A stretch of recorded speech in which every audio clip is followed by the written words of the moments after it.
আসসালামু আলাইকুম প্রিয় দর্শক, আপনারা সবাই কেমন আছেন? আশা করি ভালো আছেন। আমিও ভালো আছি আপনাদের দোয়া এবং আল্লাহর অসীমের বেদলে। আমি আজকে চলে এসেছি আমাদের সিরাজগঞ্জের শাহজাদপুরের সেই টাইগার ক্লাব খ্যাত মশিপুর গ্রামে। এখানে এসে আমি একটা জিনিস লক্ষ্য করেছি যে এত পরিমাণের দর্শক হয়েছে যে আহ, দর্শক জায়গা না পেয়ে কেউ ছাদের উপরে, কেউ গাছের উপরে, আবার কেউ টিনের চালের উপর পর্যন্ত কিন্তু রয়েছে।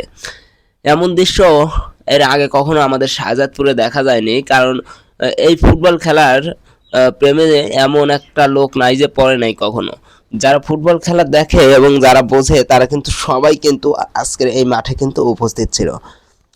চারিদিকে দর্শকে হাহাকার, মানে এত দর্শক বাংলাদেশ জাতীয় দলের টিমের খেলা হলে পরেও আমার মনে হয় যে হয় না, এত পরিমাণের দর্শক হয়েছে। আজকে যে দুটি দল অংশগ্রহণ করেছে সেই দুটি দল হচ্ছে গাজীপুর ফুটবল একাদশ বনাম গোপালপুর ফুটবল একাদশ। দুটি দল কিন্তু অসাধারণ একটা সৌন্দর্য মুহূর্ত কিন্তু মানুষকে উপভোগ এনে দিয়েছে। মানুষ কিন্তু সেগুলি উপভোগ করেছে। দর্শকদের খেলা দেখে কিন্তু প্রাণটাও জুড়িয়ে গিয়েছে, কারণ দর্শকরা এমনভাবে এই খেলাটা দেখার জন্য আকৃষ্ট ছিল যে এই খেলার ফলাফল না জেনে কিন্তু শেষ পর্যন্ত খেলা তারা দেখেছে। আর আপনারা দেখতেছেন যে ইতিমধ্যে একটি বল কিন্তু ছেপ করে দিলেন সেই গোলকিপার, গোপালপুরের গোলকিপার। সর্বপ্রথমে কিন্তু আমরা কিছুদিন আগে দেখেছি ব্রাজিল এবং জাপানের খেলা, যে প্রথমে গোল খেয়েও কিন্তু পরবর্তীতে জাপান আরো 3টা গোল দেয়। আজকের খেলাটাও কিন্তু সেম সেরকমই হয়েছিল, তবে লাস্ট মুহূর্তে গিয়ে কিন্তু উত্তেজনাপূর্ণ একটা খেলা। এই দল এদিকেও আক্রমণ চলে, ওদিকেও আক্রমণ চলে, দুই পাল্টায় আক্রমণে কিন্তু অসাধারণ একটা খেলা হয়েছিল। তো আমি আজকে একটা জিনিস ভাবলাম যে আমাদের শাহজাদপুর থানায় এত দর্শক কোথায় থেকে আসলো এবং এত দর্শক কোথায় থাকে। আমাদের সিরাজগঞ্জের মানুষ যে ফুটবল প্রেমিক, এত ভালোবাসে ফুটবলকে, সেটা আমি হয়তোবা এই খেলায় না গেলে হয়তোবা আমি জানতামও না। কারণ এটাই একমাত্র খেলা যে এত দর্শক হয়েছে, ইতিহাস বদলে দিয়েছে সিরাজগঞ্জের শাহজাদপুরের। কারণ সিরাজগঞ্জ শাহজাদপুরের মানুষ যে এতটা ফুটবল প্রেমী সেটা আমি এই খেলায় না গেলে পরে আমি দেখতাম না। কারণ কত স্কুলের ছাদের উপরে আপনারা দেখতেছেন, আবার কেউ বাড়ির ছাদে আছে, কেউ টিনের চালে আছে, কেউ গাছে আছে। অনেকে কিন্তু অনেক জায়গায় থেকে খেলা দেখার চেষ্টা করছে, তাও এক নজর খেলা দেখতে হবে, নইলে কিন্তু ভালো লাগবে না। তাহলে এমন একটা খেলা আপনারা দেখতেছেন যে সেই নাইজেরিয়ান খেলোয়াড় কিন্তু গোল দিয়ে দিল অবশেষে। আমরা কিন্তু তার সেলিব্রেশনটাও কিন্তু উপভোগ করলাম। তার সেলিব্রেশন কিন্তু অসাধারণ একটা সেলিব্রেশন ছিল। এর পরবর্তীতে কিন্তু এই মাঠের মধ্যে কিন্তু গ্যাজাম শুরু হয়ে যায়, বাইরে থেকে কিছু উচ্ছৃঙ্খল লোকজন এসে কিন্তু খেলোয়াড়দের মনোভাব কিন্তু নষ্ট করে দেয়। আর আমার মনে হয় কালকে গাজীপুরের খেলা হয়তো বা এইখানেই শেষ হয়ে গেছে, কারণ প্লেয়ারদের সাথে গ্যাজাম, টিম মালিকদের এবং গোপালপুরের যে প্লেয়ারগুলো আছে তাদের সাথে কিন্তু অনেক বড় ধরনের গ্যাজাম করে সেই গাজীপুরের টিম মালিকরা। কারণ তারা ক্ষমতা দেখাতে চায়, কিন্তু এটা যেহেতু একটা জেলা ভিত্তিক খেলা, সেই ক্ষেত্রে কিন্তু এখানে কিন্তু কোনো ক্ষমতার কোনো দাপট চলবে না, সেটাই রেফারি জানিয়ে দিয়েছেন। অবশেষে সেই ফ্রি কিক থেকে কিন্তু আমরা ভাবছিলাম যে একটা গোল হবে, কারণ সেই নাইজেরিয়ান খেলোয়াড় কিন্তু মেরেছিল, কিন্তু না, অবশেষে দেখি সেই গোলকিপারের বাইরে দিয়ে বলটি চলে যায়। আপনারা দেখতেছেন যে এত দর্শকের ভিড়ে কিন্তু অনেক কিছুই কিন্তু আমি বলতে পারবো না, যদিও অনেক কিছুই আছে এখানে। তো গোপালপুর এমন একটা ফুটবল টিম যেখানে আমার মনে হয় বেলকুচির যদি 100 জন লোক থাকে, সেখান থেকে কিন্তু প্রতি শয়ে কিন্তু 50 জন এসেছে। কারণ এত দর্শক আমাদের শাহজাদপুরে কিন্তু হওয়ার কথা না, কারণ শাহজাদপুরের মানুষ কিন্তু ঠিক মতো জানেও না যে আজকে খেলা আছে মশিপুর মাঠে। গাজীপুর থেকে দর্শক এসেছে কিনা জানি না, কারণ হচ্ছে এখানে অনেক মানুষের ভিড়ে, কে গাজীপুরের, কে শাহজাদপুরের, কে বেলকুচির, কে উল্লাপাড়ার, সেটা কিন্তু বোঝা খুব দায়। আরেকটা কথা আপনাদেরকে বলে রাখছি, আগামী শুক্রবার 24শে অক্টোবর সেদিন কিন্তু গারাদহ হাই স্কুল বালিকা উচ্চ বিদ্যালয়ের মাঠে কিন্তু অনুষ্ঠিত হবে আরও একটি খেলা আপনাদের আনন্দ দেওয়ার জন্য। সেখানে উপস্থিত থাকবে কিন্তু খুলনা বিভাগ এবং নাটোর জেলা। এখন আপনারা বলতে পারেন খুলনা বিভাগ এবং রাজশাহী বিভাগ, কারণ হচ্ছে খুলনা হচ্ছে খুলনা বিভাগে এবং নাটোর হচ্ছে রাজশাহী বিভাগে। সেই খেলাটি দেখার জন্য কিন্তু আপনাদের সবাইকে আমন্ত্রিত।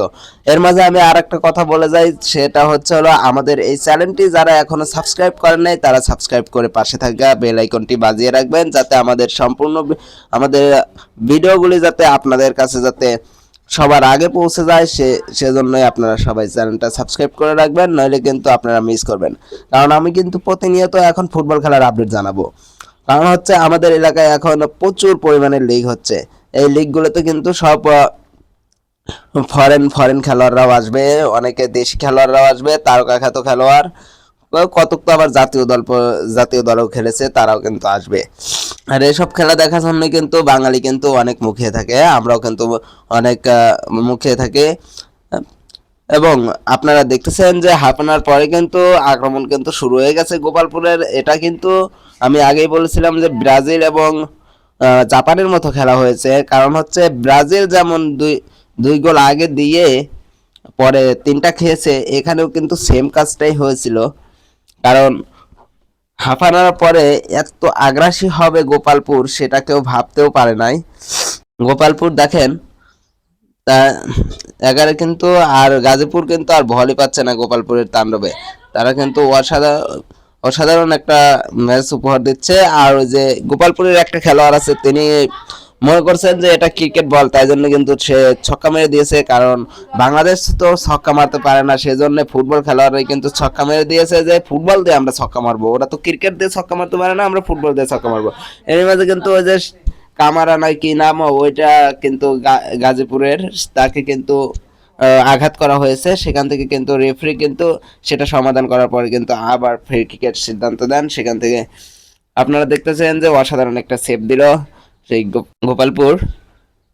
এমনকি অবশেষে কিন্তু দেখা যাচ্ছে গোপালপুর কিন্তু আরো একটি গোল মিস করলো, আবারও কিন্তু ছক্কা মেরে দিল। সেই খেলোয়াড়টাই ঘুরে ফিরে কিন্তু সেই খেলোয়াড়টাই ছক্কা মেরে দিচ্ছে। আমি কালকে আরো একটা জিনিস শিখলাম যে কোনো দলের মধ্যে যদি কোনোভাবে কোনো গ্যালজাম সৃষ্টি হয়, সেক্ষেত্রে কিন্তু খেলোয়াড়দের মনোভাব কিন্তু আর খেলায় থাকে না, তারা কিন্তু অস্বাভাবিকভাবেই কিন্তু তারা অস্বস্তিতে থাকে, এমনকি তারা কিন্তু ম্যাচ হারার জন্য প্রস্তুত থাকে তখন। সেটাই কিন্তু কালকের ম্যাচে গাজীপুর করেছে এবং সেই দক্ষতার সাথে কিন্তু গোপালপুরের গোলকিপার কিন্তু ঠেকিয়ে দিয়েছে। যাই হোক, আপনারা দেখছেন যে কিভাবে আক্রমণ হচ্ছে, কিভাবে হচ্ছে। শেষ পর্যন্ত আপনারা সবাই দেখতে থাকুন কি হয়। এই খেলার রেজাল্ট কিন্তু অনেকটাই কঠিন এবং আবার অনেকটাই কিন্তু সহজ। আবার কিন্তু রেফারির সিদ্ধান্ত ফ্রি কিক, সেখান থেকে গোল পায় কিনা, কিন্তু না, গোল তো পায়নি, উল্টে আরো হেড দিয়ে আরো বাইরে দিয়েছে মাঠের। সেই গোপালপুরের গোলকিপার কিন্তু অসাধারণভাবে কিন্তু করেছে। আরো একটি ফ্রি কিক, সেখান থেকে কিন্তু আবার গোপালপুর আবারও কিন্তু সেই ছক্কাই কি মারে, দেখা যাক। ও গোল দিয়েছে কিন্তু অসাধারণ সেলিব্রেশন সেই গোপালপুরের। 1-1 গোলে কিন্তু ড্র হয়ে গেল ম্যাচটি সমানে সমানে। এমনকি আরো একটি বল আমরা দেখতে পাচ্ছি, এটাও গোল হয় কি না, কিন্তু না, এটা কিন্তু বাইরে দিয়ে গেছে। ওয়ান টার্গেট শট নিয়েছিল গোপালপুর, কিন্তু কালকে অনেক কয়টা ওয়ান টার্গেট শট নিয়েছিল। সেই অন টার্গেট শটগুলো আপনাদের কিন্তু দেখাচ্ছি যে কিভাবে কালকে গোপালপুর এককভাবে হাফের পরে তারা ম্যাচে ফিরেছিল, তারা আধিপত্য জানিয়েছে যে আমরা ফুরিয়ে যাইনি। দর্শক তো ভেবেছিল যে আজকের ম্যাচটা হয়তো বা ড্র হবে, আমরা সবাই প্ল্যানটি দেখব, কিন্তু না, অবশেষে কিন্তু সেই ম্যাচটি ড্র হয়নি এবং ড্র হতে দেয়নি গোপালপুর। দেখুন আবার আক্রমণে কিন্তু গোপালপুর, সেখান থেকে কিন্তু আবারও এখনো কিন্তু গোপালপুরের পায়ে কিন্তু বল ছিল, কিন্তু সেখান থেকে গাজীপুরের পায়ে বল। গাজীপুরের সবুজ কিন্তু অসাধারণ কিন্তু ডিফেন্স করেছেন, সেই সবুজ কিন্তু আমাদের শাহজাদপুরেরই। আপনারা যা জেনে থাকবেন যে বসুন্ধরা কিংসে খেলে সাব্বির রহমান, সেই সাব্বির রহমানের ছোট ভাইকে বড় ভাই কিন্তু সবুজ, সেই সবুজ কিন্তু অসাধারণ একটা ডিফেন্স দেয়। সে আসলে তারকা খ্যাত একজন খেলোয়াড় সবুজ, তাকেও কিন্তু গাজীপুর নিয়েছে। ভাই আমি বলেছি যে গোপালপুরের একটা খেলোয়াড় খালি ছক্কা মারতে চায়, এমনকি সেই ছক্কা কিন্তু আবারও হয়ে গেল। আপনারা দেখতেছেন যে এই গাজীপুরও কিন্তু কম না ছক্কা মারায়, কারণ বাংলাদেশ তো ক্রিকেটে ছক্কা মারতে পারে না, ওরা ফুটবল দিয়ে ছক্কা মারে কিভাবে সেটাই কিন্তু শিখিয়ে দিচ্ছে। এখানে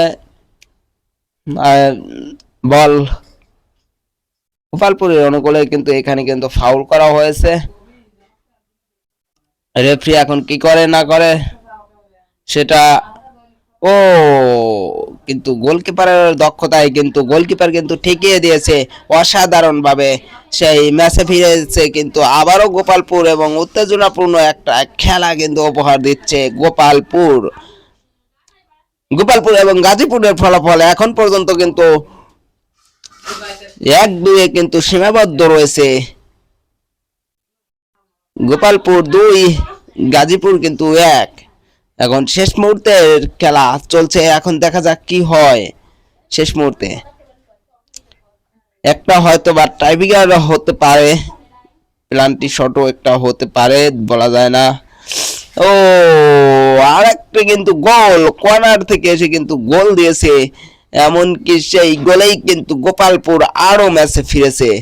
গোপালপুরের 3 এবং গাজীপুরের কিন্তু 1। আপনারা সবাই দেখতে থাকুন। আরো একটি ফ্রি কিক, সে ফ্রি কিক থেকে আবারও কিন্তু গোপালপুরের অনুকূলে ছিল, সেখান থেকে সবুজ কিন্তু অসাধারণভাবে তার ডিফেন্স কিন্তু ঠেকিয়ে দিয়েছে। এমনকি যে আমি বলেছিলাম যে প্লান্টি হবে, সেই প্লান্টি কিন্তু অসাধারণ গোল, এমনকি এই গোলেই কিন্তু তারা এগিয়ে গেল। এর মধ্যে কিন্তু আমাদের খেলাটাও শেষ হয়ে গেল, সমাপ্তি। আমাদের সাথে এতক্ষণ যারা ছিলেন তাদের অসংখ্য ধন্যবাদ। আশা করছি সবাই চ্যানেলটা সাবস্ক্রাইব করে দিয়ে আমাদের পাশে থাকা বেল আইকনটি বাজিয়ে আমাদের পাশে থাকবেন। সবাইকে অসংখ্য ধন্যবাদ এতক্ষণ আমাদের সাথে থাকার জন্য।